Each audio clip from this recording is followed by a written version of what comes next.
So appreciate everybody coming out for sales meeting. As we know, get this going real quick. Hopefully be over by 9:30. But as I'm happy to be back in the mainland states. I had a forced extended vacation in Puerto Rico, so unfortunately my flights were back from our cruise were the day that they closed all the airspace in the Caribbean. So boo-hoo, had to spend an extra week in Puerto Rico. So I actually made the best of it. I ended up meeting up with some agents down in Puerto Rico that were interested in joining Agent Boost. So worked out both ways for Agent Boost and a nice tax deduction for me, hopefully. So glad to be back, guys. A couple of things that I've been thinking a lot about lately is there's been a lot of chaos in the news, as there always is, right? There's been a lot of emotional, hang on real quick, let me just mute this because it's going to bug the crap out of me. Sorry. So as I was saying, there's been a lot of chaos, as there always is. There's been a lot of drama in the news cycle. There's been a lot of emotional things, and it weighs on different people, right? And one of the things I've been thinking a lot about lately is that everybody is trying to get your attention, right? Like that's the name of the game these days. Everybody wants to get your views, your likes, your clicks, your whatever. Everybody's vying for our attention. And some of these people everyone's getting so caught up in things that are not necessarily productive to them. They're not making their life better. They're not making, their circumstances better. And I've been thinking a lot about Tony Robbins' 6 human needs. And I've talked about this before, but has anybody ever heard of this before? Has anybody ever gone to like a Tony Robbins seminar? But Tony Robbins has basically broke it down into every human has these 6 human needs, right? It's kind of like Maslow's hierarchy of needs for human beings and the way that we operate. And I think it's really smart because everything that we do as humans is motivated by one of these 6 different things in some way, shape, or form. And the reason why I think it's important to us all is when we understand this, when we understand why people are doing certain things, what they're looking for, we can sell better, right? Ultimately. But it's multi-purpose, right? I want you guys to be able to think about your own selves, like what motivates you, how to basically tap into your human needs, and then be able to identify and connect with other people. And these are the 6 human needs, right? Certainty, variety, significance, connection and love, growth and contribution. And basically it's been said that these first 4 are kind of personality needs. They're tied to like certain personality traits, and these last 2 are more spiritual. And there's a test that you can do, and I think Tony Robbins' official test tries to get you to like go through some sort of funnel and like sign up for his course or whatever. But you can actually take a test and find out which of these things are most important to you, and it'll kind of rank them. And it's interesting because as I've gone through and studied this, and we'll talk about each one a little bit, kind of some of the pros and cons, the identifiers. I'll do this with my wife, and it's helped me understand her better because we're like completely opposites. Everything that I care, like if I was to rank these things in order, it's like, greatest to least for me is like the most important for her to the last. We're like completely flipped. And there are certain things that if you dive into these things, you'll be like, oh, this person values this more than anything else, right? And it's the same way with when we're doing anything, right? Our interpersonal relationships, people here at work, and our clients that we're talking to as well. All of these people have a different priority for what they value. The first, certainty, right? Certainty is like the assurance that we can avoid pain and gain pleasure predictably, like a stable job, routines, health. This is like my wife's number one. She loves certainty, like she'll watch the same comfort TV show. She watches like her Gilmore Girls and Friends. She loves the certainty of those things, right? I'm the opposite. I love variety is like one of my top ones. The positive of this, right? It's sometimes these people can build healthy habits. It's easier for them to be disciplined. They are good planners, right? They're organized. Sometimes they're more type A people. A lot of times they have their things together. The negative is a lot of times they can be over controlling. They can be boring. They can be addicted to routines. Addiction to routines that stifle growth. That's like another way of saying boring. And they overvalue those things, and they can feel kind of stuck in certain ruts. The quote he attributes this as the quality of your life for these people is the quality of your communication with yourself and others, right?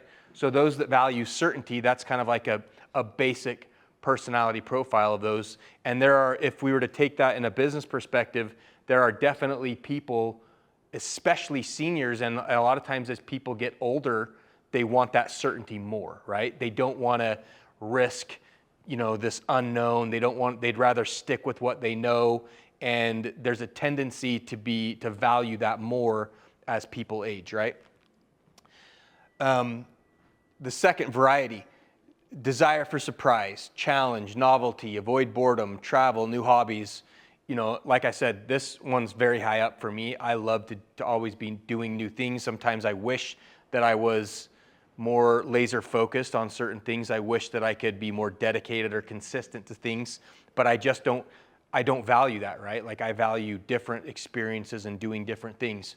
The positives exactly trying new experiences, learning new skills. The negative can be risky behaviors like gambling or drama seeking. I don't really feel like I'm, necessarily so drama seeking, but I do love the risky behaviors a little bit, if we're being honest. I'm like, this is check. Yeah, I love it.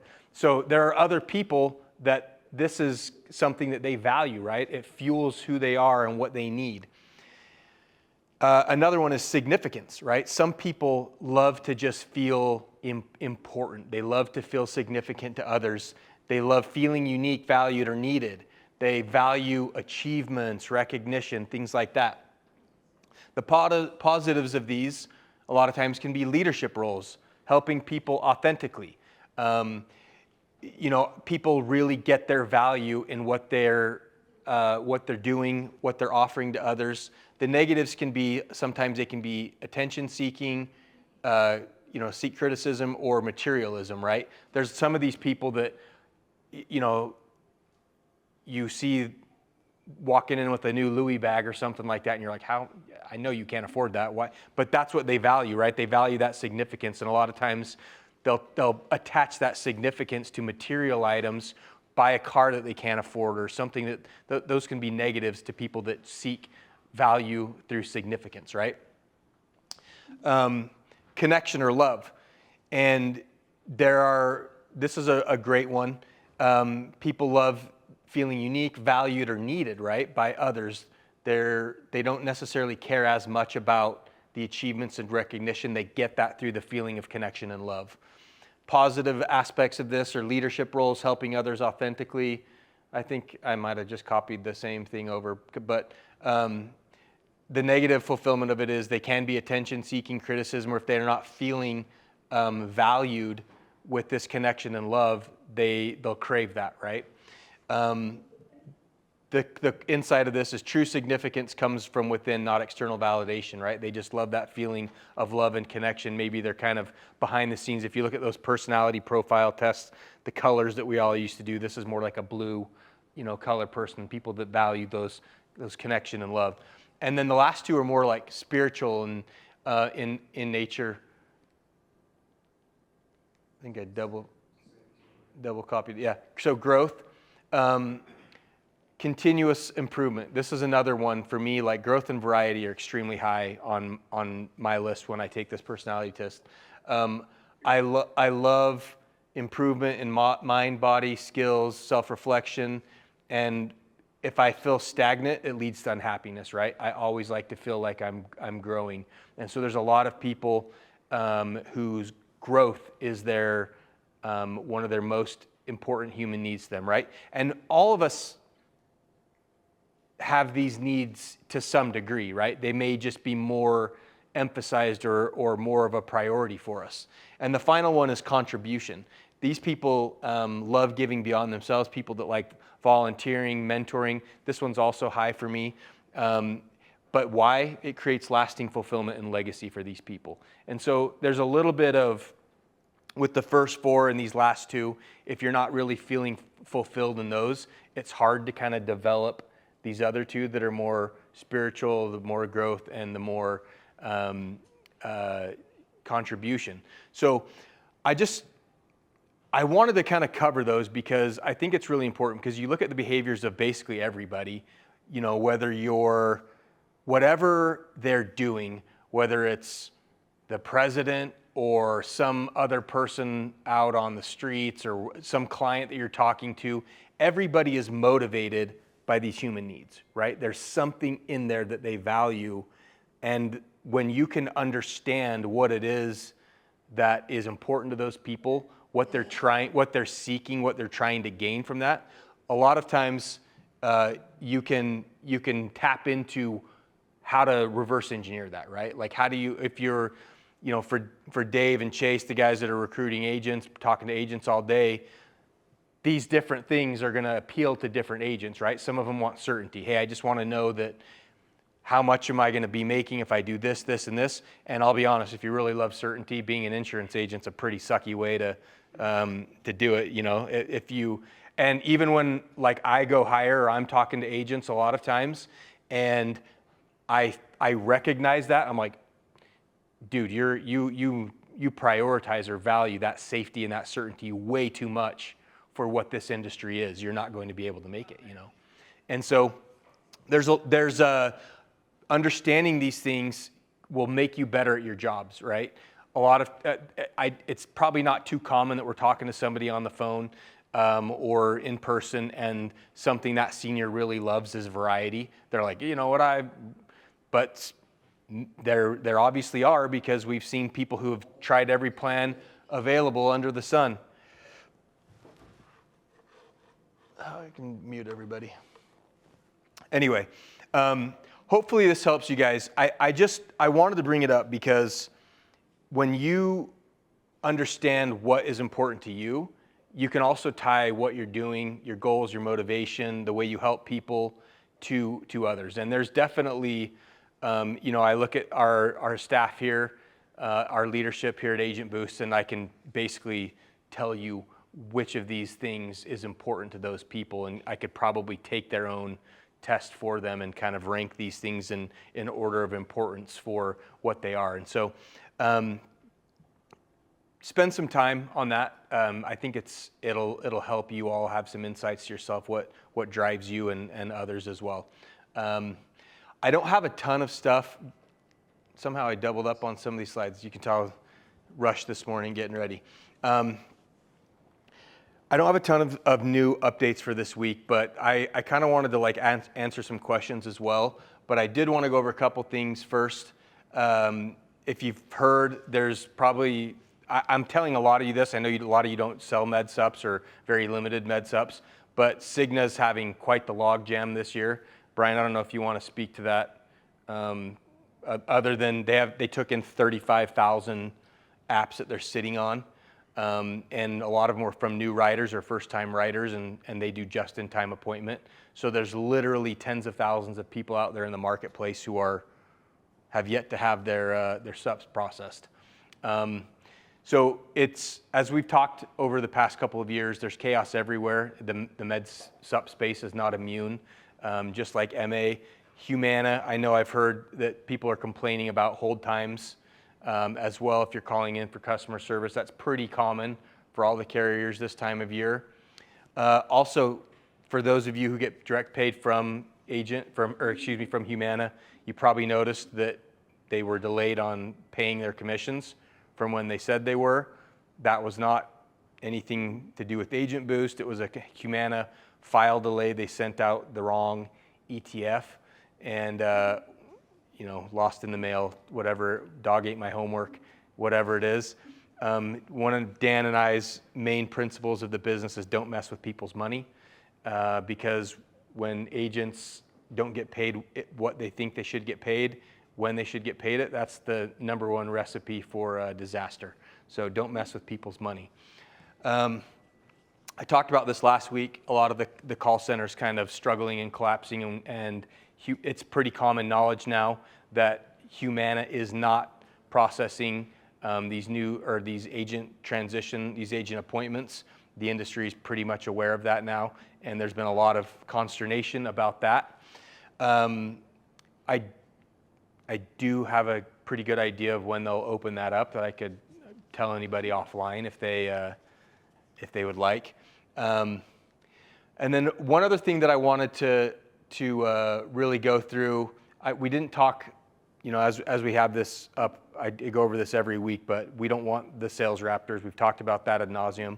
But one thing that I really want you all to focus on is pipeline management, because one of the things that I have seen, one of the bright spots, we are continuing to get a lot of the WellCare leads, and some of you are seeing those. We're getting a lot of CADE agents, PDP agents, Ambetter agents, and those historically were going to field agents over the past year or so. We're getting a lot more of those.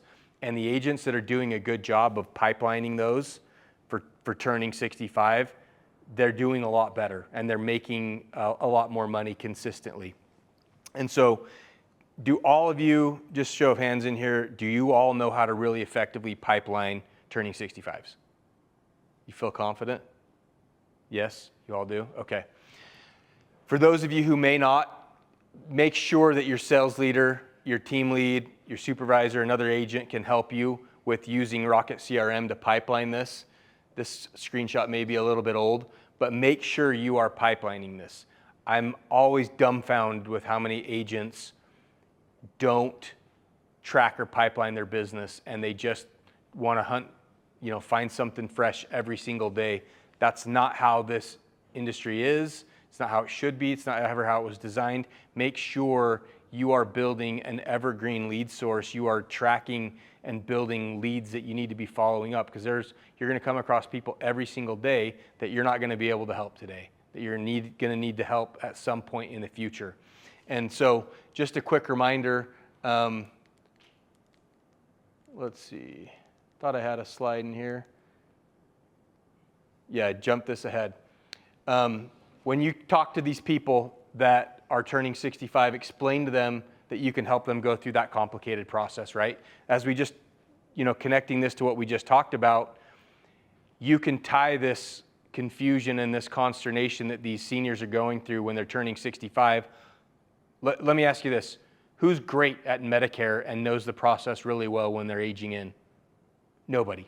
I've never met in my entire career, I never met a senior that was like, yeah, this is how I need to do it. This is how I activate my Medicare Part B. This is how it functions. I understand how Advantage plans. Never in my entire career have I ever met a senior that actually knew the process of how to get enrolled, what the difference from a Medicare Part A, Part B, what an Advantage plan is, what a supplement is.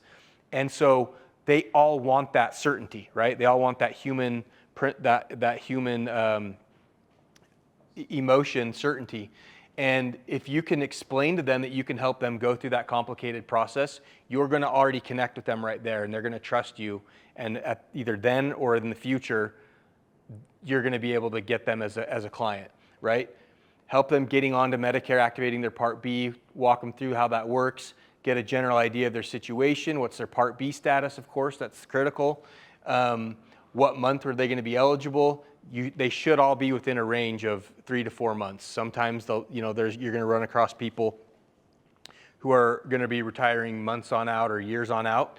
And I love just, Dave Rosenthal, he'll occasionally, because he knows I love this, tell me that he sold somebody that's been in his pipeline for 3 or 4 years. He'll be like, I just enrolled this guy that I put in my pipeline back in 2021 in July. I'm like, yes. And it didn't take that much work, right? It was a simple conversation then, placing them in the right spot in the CRM and following up when it was the appropriate time. And that's just future money. So if you guys all plan on being in this business longer than, the next couple of weeks, you should probably really learn how to do this. Make sure if you guys don't know, you can store their social security number in Rocket CRM, so you can look them up in Marks. It is secure, it is HIPAA compliant, as long as you let them know that. If I've ever done that, I've deleted that once I've got their MBI, once that's become active. And I just explained to that client, hey, I normally don't have to ask for that, but in this situation where you don't know it yet, you don't have it yet, or you don't have your card, that's the only way we can look it up through Marks. And then what I would do, guys, is I would put it in that waiting for eligibility, and at the start of every week. So Monday I get out of my sales meeting or whatever I'd do, and I'd go start checking right to left. Did any of these Part Bs go active? Who do I need to follow up with? And it's a lot better to start the week, start the month with a few deals in hand than it is to start fresh every single day, right? If you get them enrolled before and get them taken care of before anyone else, those are extremely good clients. Brian, myself, Dan, we have clients that have been on the books for 15 years plus, and I couldn't kick them off, no matter what I tried. Because we helped them go through that process, right? We made all that complicated stuff clear to them.